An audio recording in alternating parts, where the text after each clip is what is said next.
talk is the unlikely couple, DevOps and security, and can it work?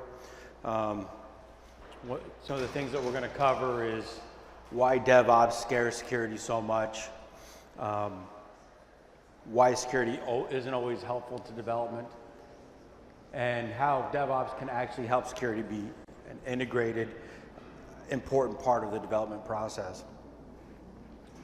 We're not going to cover securing the pipeline or getting into real technical details. It'll be kind of a high overview. So just talk a little bit about me. I'm an IT professional. I've worn many hats. I've been doing this for 27 years professionally. I've been in ops, I've been in development, I've been, database administrator, system administrator, you name it. The last 7 has been as a security engineer. And the last 2 of those was as a DevOps engineer who specializes in security. So 5 years being part of enterprise security, 2 years being with the development team. So I kind of have that perspective of being a developer, being on enterprise security, and then being on security with the development team. And I'm still learning this, as a lot of people are. Not only DevOps and security, but IT in general is just such a huge space. So it's about me. I want to get a little bit of feedback from you guys. Who here's not a security professional? Raise your hand.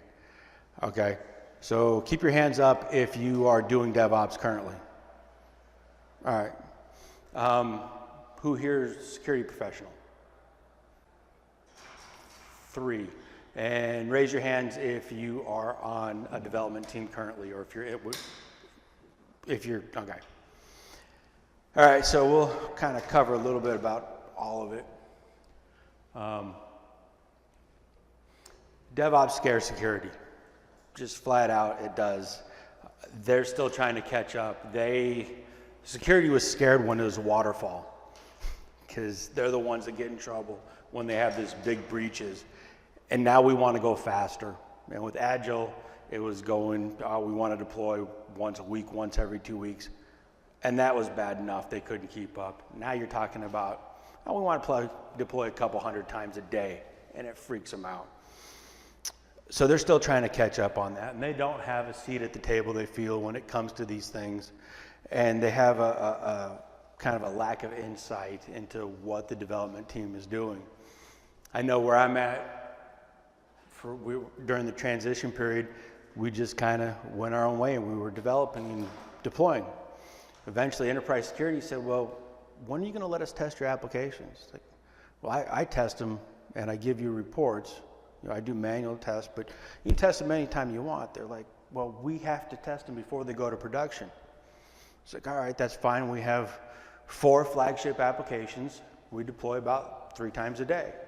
So if you have the bandwidth to do 12 security tests in a day, have at it. And they're like, you deploy 3 times a day for each one?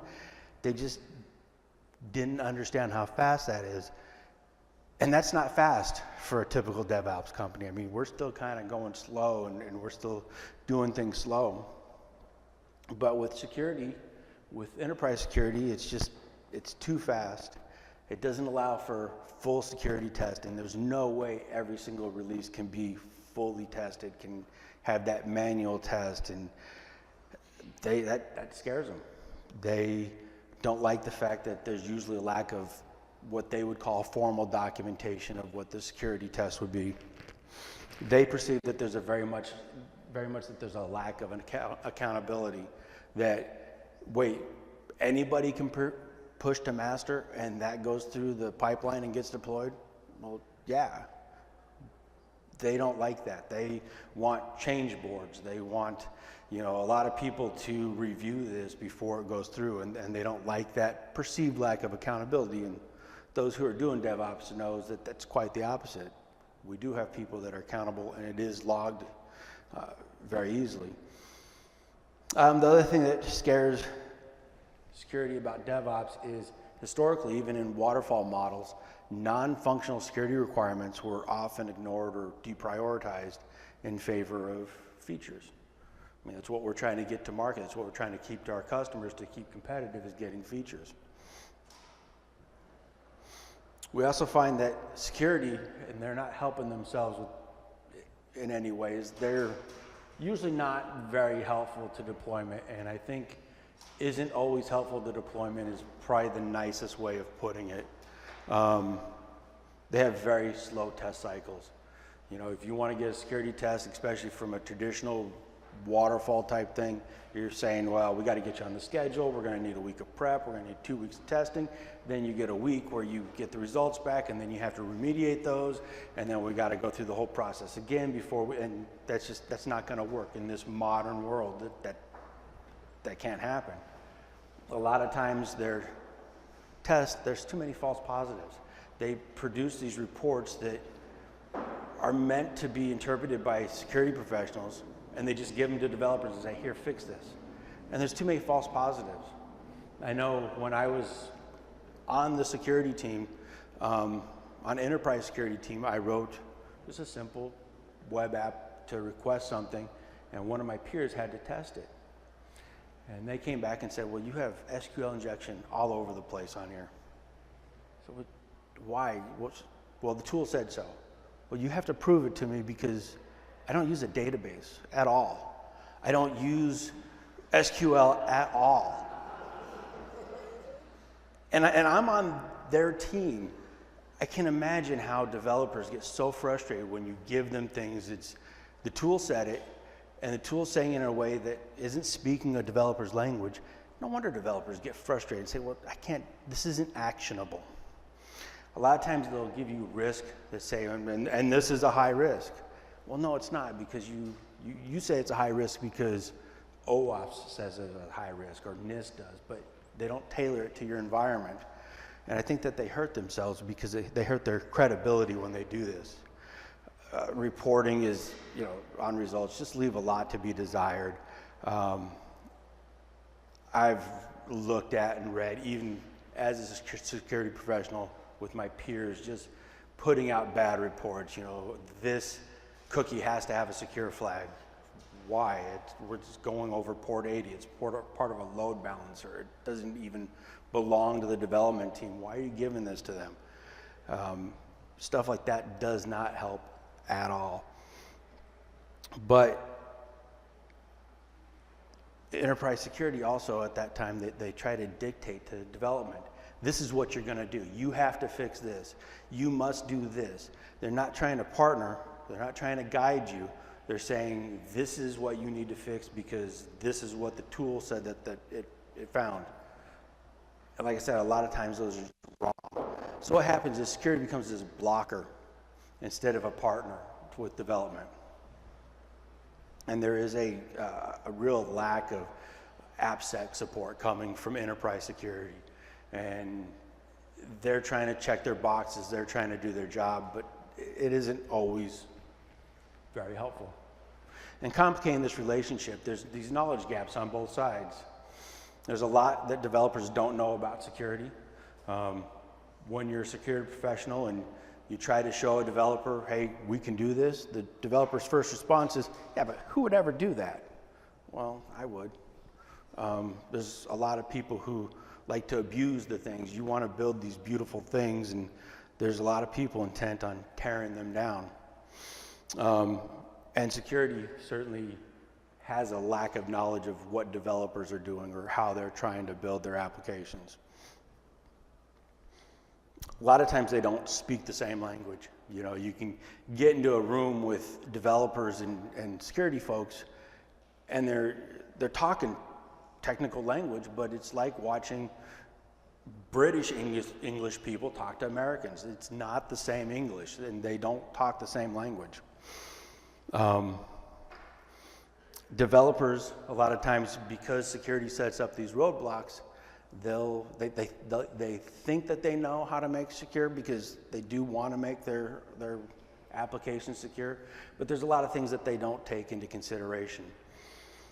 I know that I've talked to some developers who are engineering. They're designing a feature, and they said, well, here's what we're going to do. What do you think, Todd? I said, well, yeah, but what if I did this? It's like, well, nobody'd do that. Well, but what if they did? That's an edge case. It's going to happen 1% of the time. It's no big deal. We can still go to production. Okay, 1%. How many times do you anticipate this being done? 5 million. All right, 1% of 5 million is 50,000. That's a lot of vulnerability. You know, it's a lot of potential exploits of something to get PII. So developers think that they know, and they try, but sometimes their hearts are in the right place, but they don't quite get how to fix this. And security is not helpful in saying what they need. They might say you need to fix this by doing, you know, you need to fix A by doing A, B, and C, but they really don't tell you why it's important. And the developers are not getting that knowledge to help them do their job and build their systems. So since security is a roadblock, developers, they don't like to involve them sooner, and they try to do everything that they can to make things secure. Then they'll throw it to security when they have to. And then security does their testing, and then they're not very pragmatic about it. They have unrealistic expectations. And so what really ends up happening is this security theater. Security is a roadblock. They say you have to test. The developers say, yeah, go ahead and test it. Security say, well, you got to find these things. The developers, they release their code anyways, because you have to get your features to market to be competitive. You know, in this day and age, everybody is a software company, but no company is in business strictly to write secure code. That's not the point. The point is to sell your service, to sell your product. And so what happens is the developers release it because we need to get those features out there, and security risk either remains the same or it gets worse. And everybody ends up working against each other. But the reality is they need each other. DevOps, and this is where security really tries to not use DevOps, but it offers a huge potential to fix a number of security problems that we've seen, a number of security problems that security professionals have complained about. One of the things I like to say is, you know, cops know how criminals break into houses, but nobody knows how to break into my house better than me. If I'm off work and I forget my keys and there's a cold beer in the fridge, I will be in there in 5 minutes. It doesn't matter. But cops kind of know how thieves in general work. And with my house, you know, cops can tell you what high value targets are. You know, criminals like to steal jewelry, they like to steal VCRs. But I know what's important to me in my house. I have some things that I can't ever replace, some, you know, things that are heirlooms. So the combination of those two, and obviously in this scenario, the security being the cops and developers being the homeowner, you know, having those two being able to work together, they can more easily meet the company goals if they would just kind of break down these silos. Because every company, what they need to do is they need to get their applications to market quicker. They want to limit or don't introduce new vulnerabilities, and they need to learn how to add security throughout the SDLC. And you do that by automating. The problem that we have is that siloing gets in the way. You know, you get the, as I said, developers and security fighting against each other. And one of the things that, you know, developers need to kind of understand that security is a feature which should be built in and designed in. It's not an addition to, it is development. Security is part of development. And security needs to understand that they're there for the benefit of the company. They're not there for you to pass their test. They're there to help identify and manage risk. And that risk is only one part of the pie when it comes to people making decisions on what the overall risk is of this application.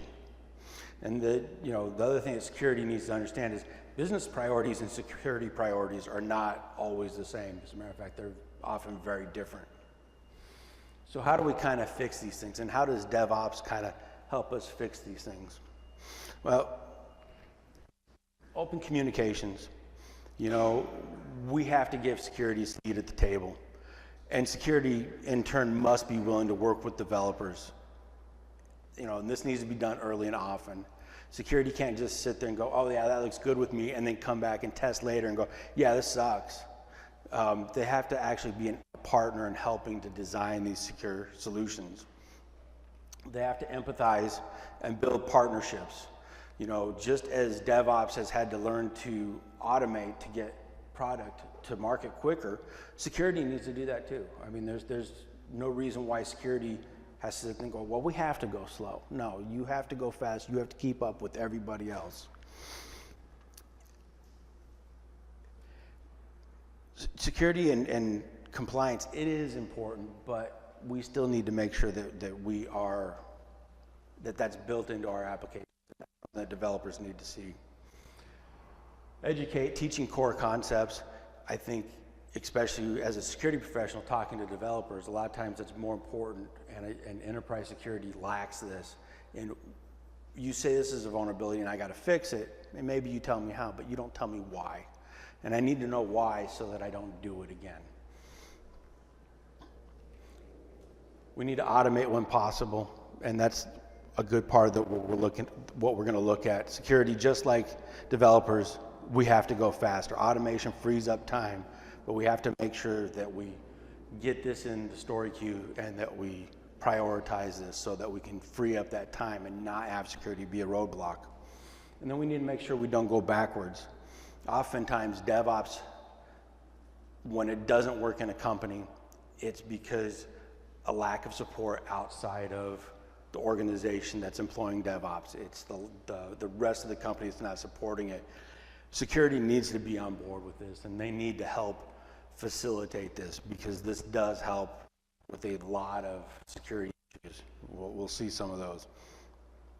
What security is looking for is, to kind of understand what the other side wants. They want time to do complete assessments. They want to be able to thoroughly look at things. They want decreased risk over time. They want to increase the compliance over time. They want everything reported. No vulnerabilities ever should go out into production. And they just kind of want to be taken serious. Some of those are very unrealistic, but those are still some of the complaints that we hear from enterprise security. And developers, they just want to get their code to market. They want to work on their features, and they want to get it to market as soon as possible. They want to improve their deployment experience. One of the things that we see with DevOps, and this also will work into how it helps security, is without DevOps and without the automation, deployment experiences can be painful. I think a talk earlier by Andy kind of stressed that it's a weekend or it's a middle of the night job where it takes 4 hours and it involves 4 people, and it's done once a week or once every couple weeks. And with DevOps, it's routine. We do it 10 times a day. We don't involve anybody really having to do anything. It's automated. And this shortens our lead time between fixes. But not only bugs that we see, and the thing that security needs to understand, it allows us to fix security holes quicker. I've known companies, when Heartbeat came out, they had a fix, once fixes were available, to 300 servers in like 4 hours. Without a DevOps environment, those types of security fixes, that fast response to threats, is not possible. That's something that security needs to understand. So what we're going to do is look at some places where we can throw security in, and this is traditional view of an agile SDLC, DevOps type thing, where you're going to define requirements, user, the UI team or whoever is going to design what it's going to look like, what the flow is going to be. It'll go to development, they'll fix it, they'll write the code. Hopefully it gets QA'd, goes on to user acceptance test, and then it'll either go to production and you start the whole thing over with new features, or they have to fix if they fell in one of these. And strangely enough, every single one of these points, we can easily put security in there. We can build it right in, instead of usually security being somewhere over here after deployment. One of the first things that we look at is we can start doing threat modeling for defining requirements. That's a kind of a manual process, but that's developers looking at going, okay, I'm going to design this feature and it's going to be an AJAX call to an API to grab some data, bring it back to the browser, and the browser is going to parse that out. What are the possible threats here? Well, maybe that you're going over a non-SSL non-SSL, over port 80. Maybe that you're sending too much information back. Threat modeling will start uncovering and looking at what those possible threats are on that, and that can define your requirements. Hey, make sure that this only goes over port 443 and that we do use SSL. And those are oftentimes already built in, but it's an easy way to see this. You got the UI design, where, just simple design reviews, taking it to somebody in security and saying, hey, this is what we're looking at doing. Does this make sense? Is there anything that jumps out at you? Those two happen to be manual and kind of involve some human interaction, although there's ways that we can make this much easier, because if these have to be meetings in typical corporations, then that's a 2-week process. And that's just not something we can tolerate in this day and age. Now when we get to deployment, now things get interesting. You can do SAST on pull request. One of the things that we do, we use SonarQube, and it has hooks right into GitHub. When a developer does a pull request, pull request needs to be approved by a couple of other developers before it can go to master. But also our SAST tool, SonarQube, will sit there and tell them what's wrong with their code. Here's some vulnerabilities that you possibly have in your code, or here's some code quality issues that they can look at. They can still deploy, but that tells them where there's possible problems. Looking QA, again, now we're talking full static code analysis, full code review. Maybe not fixing everything, but setting a tolerant, a limit tolerance, or making sure we don't introduce anything new. User acceptance test, this is where we put security acceptance tests. Just tests that you have to pass in security before you can go. And, if that breaks, the pipeline breaks and you have to recode it. And then even other security tests, and sometimes these are experimental tests, and I'll take a look at those here in just a couple minutes.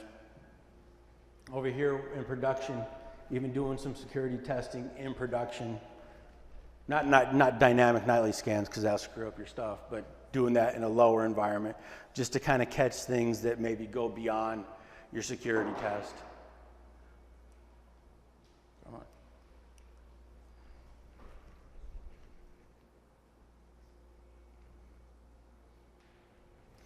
And we have something frozen up. So beyond nightly scans, we also have runtime checks, which will check the environment and just to see if things change. We'll run those hourly, maybe against the web servers, to see have your SSL ciphers changed? Has the security posture on that changed? Has the number of open ports changed? We'll run maybe some automated auditing scans. And excuse me for the difficulties.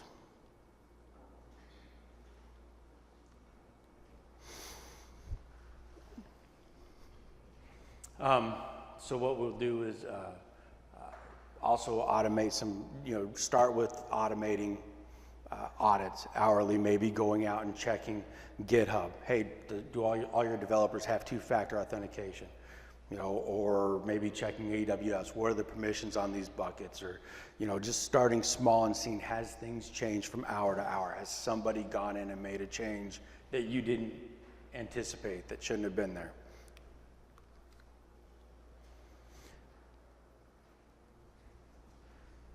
And I apologize for this freezing up. So I'm going to keep going. So what are some of the things that we can do as a development team to kind of help put security at ease? And security likes, I'm from an insurance company, they like to pass audits. They like to be in compliance. So what are the things that we can do? Some of the things that we look at doing, just to some of the non-automated things that we do. create a standard operating procedure. And this just says, hey, we're going to,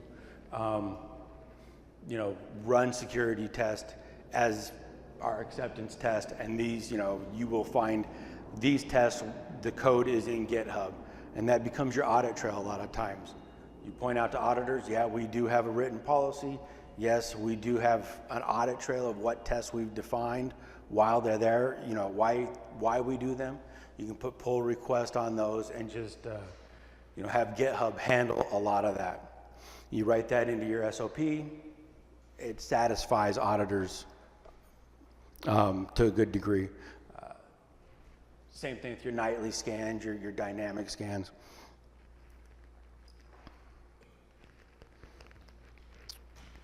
So also creating a threat modeling template, something you can share with the developers to kind of help them say, okay, this is how we're going to threat model this feature. These are the things we're going to look at. And this is another thing that if you put into GitHub, you can kind of automate the process, and they can make pull requests and ask the security team to comment on them. So now you have a documented audit trail of here's how we've done security, here's been enterprise's security feedback on our solution. And again, these are things that auditors and compliance look for, and that makes things much easier to pass those audits. For our automated test, for our security acceptance test, we use GitHub to put those in, again, explaining why we need those. One of the things on one of the slides you didn't see, security acceptance tests usually will run through specific tests. Here, we're going to check for session fixation, meaning when I go to the login page, I get a certain session token. Once I log in, that token should change. Once I log out, it should change again, so you don't have the same cookie. That should pass. We might put that in for our acceptance test. If a developer ever changes that, then that fails. They need to know that they just introduced a vulnerability. They have to go back and fix the code. It doesn't get pushed to production. Other security tests, though, are areas where I might, if we've done a manual test and we've uncovered some vulnerabilities, I'll write a test and I'll say, you need to use this HTTP header. It's going to fail because you don't have it there. But when that test passes, you fix this. And so it kind of is able to tell the developers when they're done with that particular story. And then I can move that into the acceptance test and make sure it never gets reintroduced again. So it also does regression testing. And then the other thing that we recommend is if your company doesn't already have it, use in your SOP, define a process for risk acceptance. Something that instead of a developer having to say, oh yeah, we accept that risk, something you can take up to management and say, look, we understand that security thinks that this is a risk. We need for somebody, an executive or somebody, to accept that. And that goes a long ways because one thing security doesn't like is for a developer to accept a risk. They want somebody who, is C-level, or executive level to accept the risk because those are company-wide risk. And quite frankly, the developer may have moved on if anything ever happens. So we're to start with automation. And what we want to do is automate a lot of this because that puts security at ease. So what we'll do is for our nightly dynamic scans, we'll just introduce something simple. And some people can run those continuously, but you look at a maturity model. Level 1 might be, I'm just going to do a black box, no logging in, just point it to the URL, spider it, scan it. That's something. At least that's a checkbox on a compliance report. Do you do vulnerability scanning? Yes. As time goes on, we're going to build in, okay, log in, go to these pages, or we're going to build in workflow processing. For automation, we do the runtime checks. Again, checking, hey, is HTTP, are the HTTP headers set the way that you need them set, or are these HTTP methods allowed or dangerous ones not allowed, and just being able to run those, you're looking to see, has anybody changed the environment? And that could either be malicious or it could be a mistake on somebody's part who's changed some of the application. And then just these things, you know, automated audits as well, and you just iterate and improve on them as time goes on, and you build on your earlier success. So how does all this with DevOps help security? Well, what it does is it shifts security left into the SDLC, which is something security's been wanting forever. It involves them earlier, it involves them often. You know, it gets them throughout the whole process and even into prod. And this is, so no, it's no longer something where I'm gonna write code, I'm gonna throw it over to you, you're gonna test it, I'm gonna go on to something else, and I'm not gonna care about what you find because I'm on to 3 other features. And so it really does help put security through the whole process. You have to have that. The automation and helping with the automation, you know, we want to take humans out of it as much as we possibly can. The nice thing about DevOps is it's really small changes. Security's always been big on change. You know, you go to the change board to review these 6,000 lines of codes that's changed. Well, now we're talking 10 lines of code. So much easier, and for somebody to understand that's actually a meaningful change. And we can look at that. Everything ends up being version controlled and logged, and you know, we use Get for these things or whatever our version control automatically, and that helps security with their compliance. One of the things about DevOps is everything is monitored, alerted, dashboards. We have metrics for everything. And you know, there's no reason why security metrics should not be a part of that, to where if anybody wants insight on what your security posture is, it's all built into this process. And usually there's a quick turnaround time for fixes. I know where I've worked, we've had you know, somebody brings up, hey, we found an issue in production. Okay, we'll fix it. All right, well, we're gonna schedule a meeting because we need to talk about it. All right, you gotta do what you gotta do. By the time they got around to schedule a meeting, we had written the test, we had fixed the problem, and deployed it into production before they could even get a meeting on the books. And that right there is the real power to DevOps and how that helps security. It helps us get our fixes, our security fixes to market as quick as we can. So as much as this ends up scaring security, it is that thing that security really does need to embrace. You know, and as developers, you know, when we take that security serious and start building it in and start showing them what a help this is to them to keep systems secure and keeping our risk down and keeping our compliance levels up, that you know, that's a help to them, and hopefully puts a lot of their fear at ease. I know where I work, they were real anxious when we started. Now they just kind of say, all right, you guys got it under control. Let us see your reports. Let us see your dashboards. And those are the things that really help. And I apologize for my computer freezing up. I thought Macs were supposed to just work, but not during presentations, it appears. So that's all I have. If there's any questions. Thank you.